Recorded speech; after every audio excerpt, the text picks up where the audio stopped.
Arctic sea ice reflects about 80% of the sun's heat, stabilizing the colder temperature of the ocean.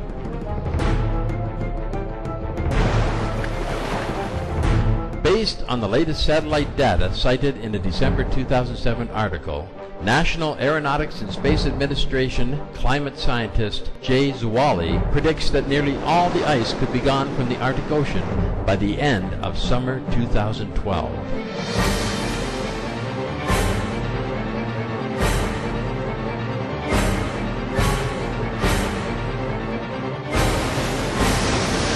Arctic ice in September 2007 was 23% below previous record low from NASA satellite data and 50% below 1950 levels from ship data.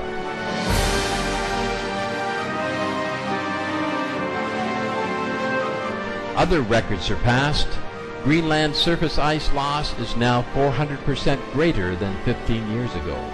Surface temperatures in the Arctic are the highest in 77 years of record keeping.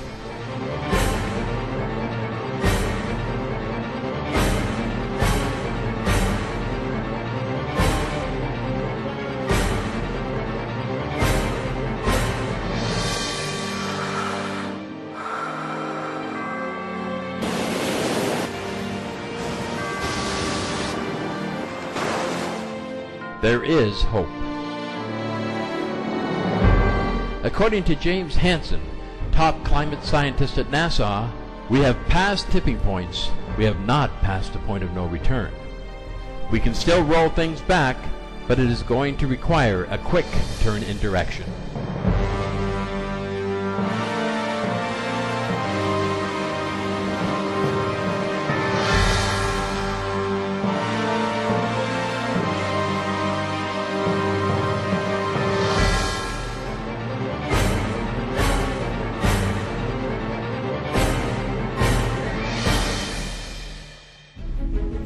Is the only thing that I believe has the power to fundamentally end the march of civilization as we know it. You will have a catastrophe added to another catastrophe. Climate change means catastrophically violent weather. Like wildfires and devastation.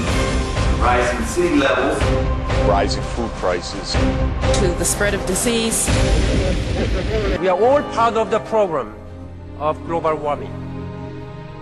Let us all be part of the solution. The challenge you face is to prove to people that you are serious about adaptation to the unavoidable. Meat production and consumption is hugely intensive in terms of carbon dioxide emissions. More than all cars, trucks and ships added together. Unless we change our food choices, nothing else matters, because it is meat that is destroying most of our forests. It's meat that pollutes the waters. It is meat that is creating disease, which leads to all our money being diverted to hospitals. So it's the first choice for anybody who wants to save the earth. The food we eat and how it's grown and the kind of food we eat matters a lot. Everything comes with an environmental price. Beef production in particular. We consume far too much meat in this world. Because there's where the climate problem is, our meat consumption. Something that's harmful even for human health. 我们今天要减少二氧化碳的排放啊，我们素食的方式绝对是非常有效的一个方式。I do eat a lot of vegetarian meals. I think that's something we can all do. That's one of the easiest ways that we can make an immediate and quite substantial impact. There are some wonderful environmental benefits in terms of taking a couple of steps lower down the food chain. And the choice we face is a really simple one, actually. Just for one day or more than that, become a vegetarian. Let us approach climate change not simply as a looming future threat, but as a present opportunity to work together. The time for action is now. What can the government do to help? What can you do to help? How can we do this together? And it's about what we do from this point on and this point forward. Individuals can take action. We have to try our power. And as individuals, through the choices we make, the purchases we make. If we once understand this and take the necessary actions, then we actually have a much better situation. Then if you eat less meat, you will be healthier and so would the planet. Then there's some kind of realization of individual responsibility to take care of this planet. Our generation has inherited an incredibly beautiful world, and it's really in our hands whether our children inherit the same world.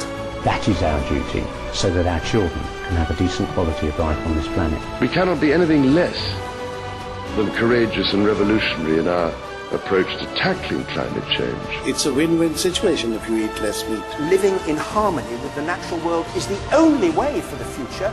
9 billion people, one planet, one chance to get it right. Go veg, be green, and save our planet.